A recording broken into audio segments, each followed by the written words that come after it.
Sahabat Rasulullah Shallallahu Alaihi Wasallam, Mu'adz radhiyallahu an pernah bertanya kepada Rasulullah Shallallahu Alaihi Wasallam tentang arti dari Quran surah An-Nur ayat 18, yaitu hari ketika ditiupkan sangkakala lalu kamu datang berkelompok-kelompok. Ditanyakan kepada Rasulullah Shallallahu Alaihi Wasallam, dan Rasulullah Shallallahu Alaihi Wasallam mendengar pertanyaan Mu'adz radhiyallahu an menangis terseduh-seduh. Bahkan dalam sebuah riwayat tangisannya sampai membasahi bajunya. Wahai Mu'adz, sesungguhnya pertanyaanmu begitu mendalam tentang perkara ini. Sesungguhnya umatku akan dibangkitkan beberapa bagian atau beberapa kelompok. Yang pertama, umatku akan dibangkitkan dari kuburnya tanpa memiliki kaki dan tangan.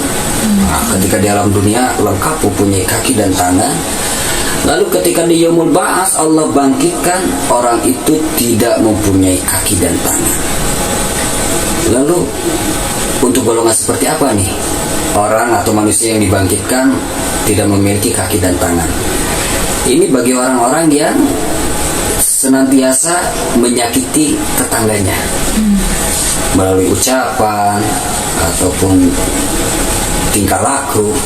Makanya hati-hati karena Allah Subhanahu wa taala, Rasulullah Shallallahu Alaihi Wasallam mencontohkan kita harus senantiasa baik terhadap tetangga. Nah, bagi orang-orang yang tidak baik terhadap tetangganya, maka Allah Subhanahu wa taala akan bangkitkan di Yaumul Ba'ats, di hari kebangkitan itu, golongan manusia yang tidak baik terhadap tetangganya akan dibangkitkan tidak memiliki kaki dan tangan, sungguh tersiksa dan terhina.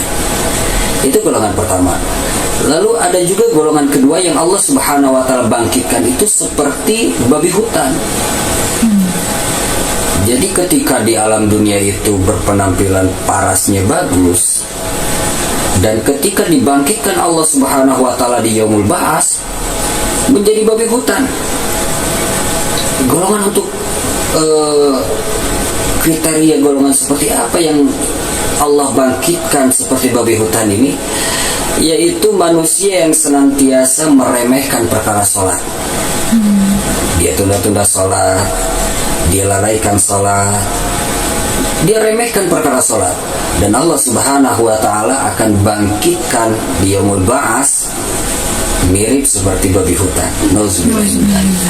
Maka dari itu, kita sebagai umat muslim yang mempunyai kewajiban sholat, jangan ditunda-tunda, jangan disepelekan, jangan diremehkan.